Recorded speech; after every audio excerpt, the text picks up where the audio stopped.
Assalamualaikum warahmatullahi wabarakatuh. Jumpa kembali dengan saya, Bang Denny. Dan kebetulan selalu dan lagi-lagi selalu ditemani dengan sahabat saya, Bang Andre. Aduh, dia masih malu-malu aja. Perasaan udah berapa episode nih, Bang? Kita selama kita hidup berapa presiden, Bang? 8 ya, Bang? 8 ya, kalau nggak 8. salah 8. Oke, Bang. Kali ini gue mau mengupas. Sebetulnya orang yang bisa mengetahui daripada aksara Jawa itu bisa mengetahui daripada jati dirinya sendiri.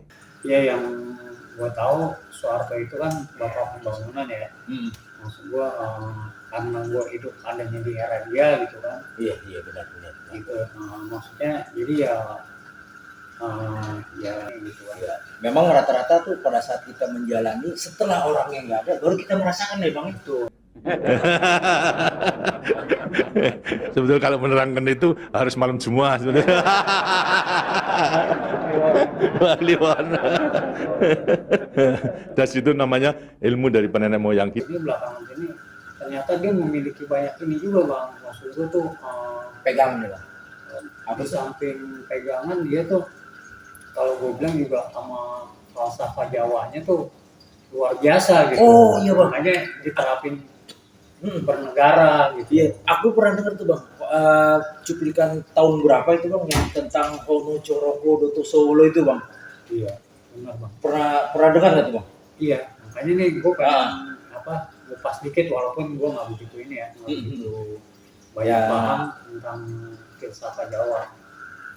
Nah, Bang, kali ini kita akan tuntasin deh, Bang, maksudnya cerita tentang Eyang Harto atau Pak Soeharto, bapak pembangunan kita, Bang. Ya, Pak Soeharto itu kan terkenal ini ya dengan ketegasannya ya, maksudnya tuh terus dijulukinnya juga macan Asia ya. Gue mau ngebahas masalah sisi dalamnya falsafah Jawa yang di Anut atau diemban ya? diemban sama presiden kedua nih, ya kan.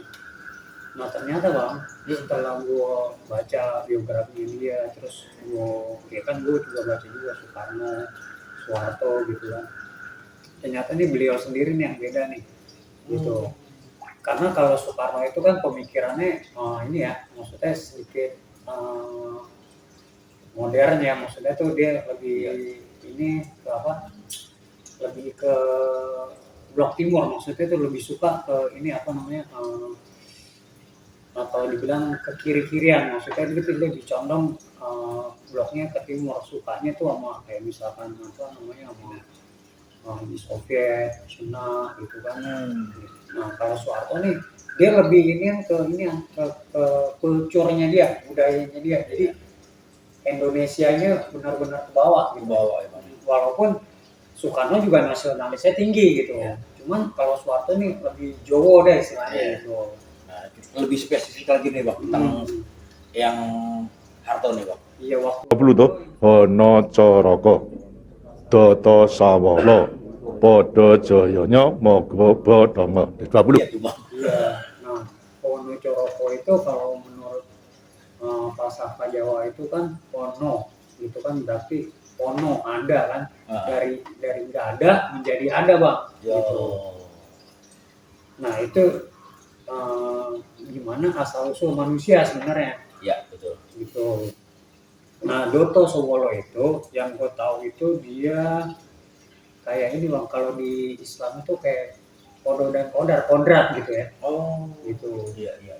Nah terus kalau Podo Joyono itu yang gue tahu dia hidup berpasang-pasangan, maksudnya ini ada laki-laki, ada perempuan gitu. Yeah. Ada hidup, ada mati gitu. Terus kalau mau Bobotomo itu lebih sama gitu. Pokoknya lebihnya kita lebih ke ini deh, Bang, lebih ke akhirat, kematian terus akhirat gitu. Iya. Yang saya tahu nih, gue tahu nih, ya tolong dikoreksi, maksudnya kalau ada yang salah. Yeah. Nah falsafah Jawa itu sama Soeharto itu diterapin benar. Yeah. karena nyangkut dengan Sama Pak Harto itu diterapin benar. ya, karena dengan Islamnya Pak Harto yang sangat kuat, mungkin masuk dengan sifat 20-nya itu hampir sama itu Bang. Betul-betul merupakan apa namanya gambaran daripada nenek moyang kita untuk menjelaskan kepada kita mengenai sangkan paran kita, sangkan paran ing dumati.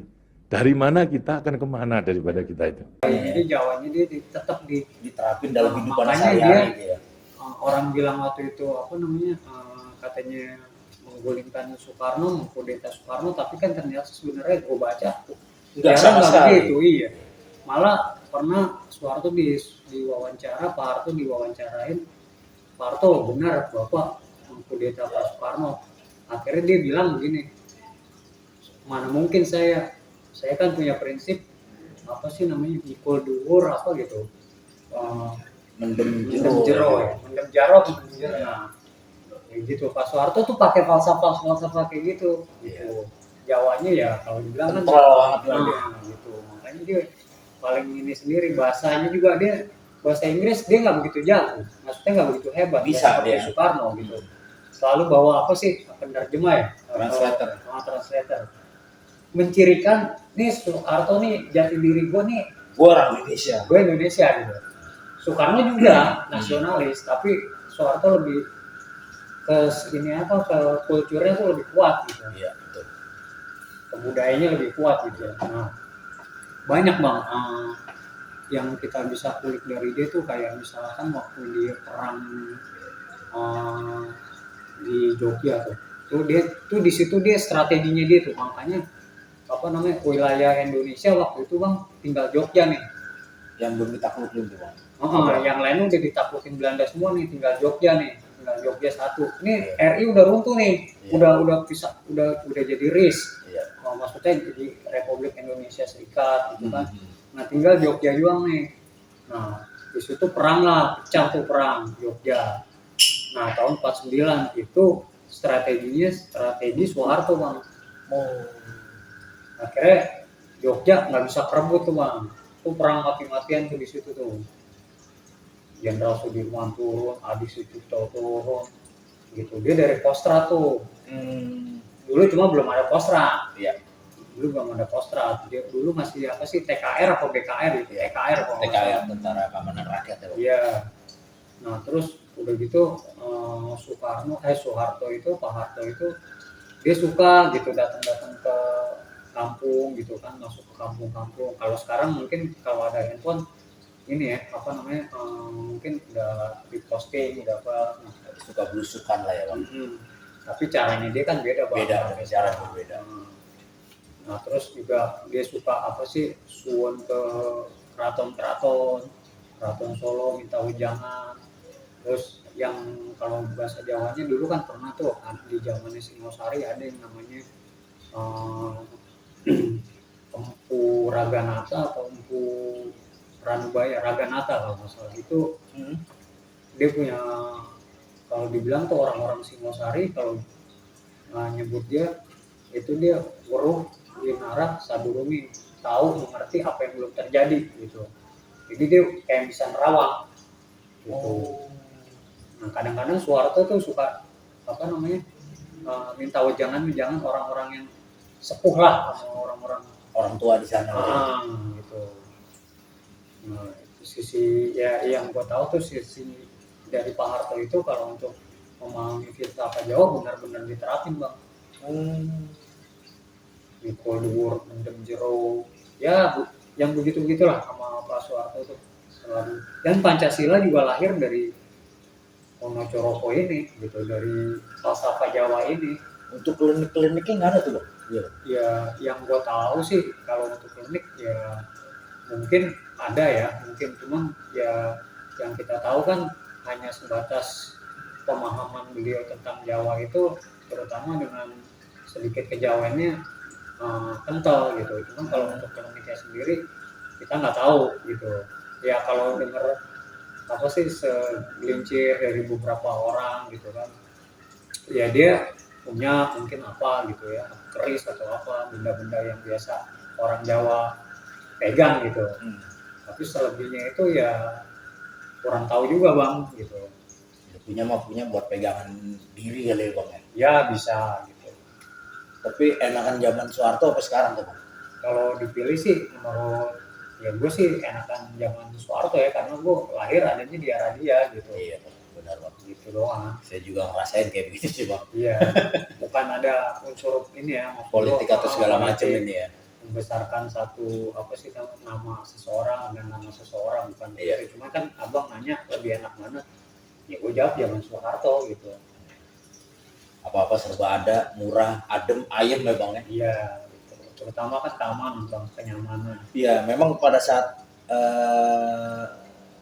apa namanya pucuk kekuasaannya yang Harto itu semuanya dirangkul semua sih bang ya. Iya, itu dia makanya yang kita alamin tuh kayak gitu gitu. Maksudnya tuh lebih, ya coba bang sekarang Ah, kita aja udah nggak nyaman nih mau pergi mana-mana atau nggak aman gitu kemana-mana gitu kan. Kayak misalkan di perumahan portalnya sekarang udah wah ditutupnya udah rapat-rapatnya lah, iya, susah tembus. Kalau dulu kan yang kayak misalkan gue tinggal di satu perumahan yang itu dulu nggak di portal bahkan. iya, benar benar bang.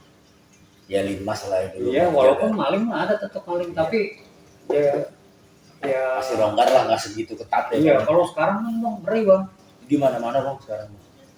terang-terangan bahkan. Iya. Nah balik lagi nih bang, Hmm. di yang Harto ini bang, Iya. lebih gregetnya lagi di mana nih bang? Ya dia kalau gue bilang gerak-geraknya itu dia masalah ini aja sih bang, apa sih namanya, menangani pemerintahan saat itu. Dia ngerti bang, ngertinya tuh maksudnya kalau gue bilang negarawan sejati, dia lah orangnya gitu.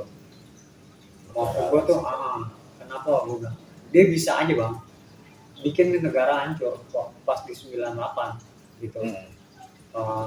Iya. Buktinya dia apa? Dia dengan sukarela mundurin dirinya sendiri. Maksudnya nggak apa-apa, rakyat nggak milih Iya. saya, nggak apa-apa. Legowo lah ya bang. Coba kalau pendendam, hancur bang. Oh, iya. Pada saat itu masih militer masih kuat, bisa aja gitu. Tuh hebatnya satu. Ya terus ya banyak sih kalau lu baca di media, biografinya dia tuh banyak. Sejarah partai ya bang. Gitu bang. Aduh, seru banget ya bang. Tadi abang cerita tentang Singosari sama apa tuh bang tadi, menyangkut kerajaan juga tuh bang. Iya, nah itu juga ntar boleh tuh kita bahas tuh masalah Singosari. Cuman kalau untuk Satu lagi apa bang, abang sebelum nyebutin Singosari apa? kerajaan ini ya, Medang ya, Medang apa Kahuripan, Yang tadi di Jogja tadi abang bilang. keraton, keraton ini apa sih namanya, Mataram Islam. Iya. Apa Mataram Islam ya tadi abang nyebutin itu ya? Itu boleh juga tuh bang, nanti kita kulik-kulik dari perjalanan Soeharto ini. Kita pengen tahu nih antusias para subscriber Denny nih gimana nih. Mudah-mudahan melonjak drastis nih bang ya. Dan amin bang. Tapi kita cerita ini merupakan cerita misteri, cerita apa adanya, merupakan suatu sejarah juga bang ya untuk kita semua. Semoga dapat bermanfaat untuk khalayak umum memang. Iya, mudah-mudahan insya Allah. Oke, cukup sekian bagi penggemar ini. Yang belum subscribe silahkan subscribe, like, share, and comment. Semoga channel ini semakin giat untuk memberikan edukasi dan cerita-cerita yang bermanfaat untuk kita semua. Wassalamualaikum warahmatullahi wabarakatuh.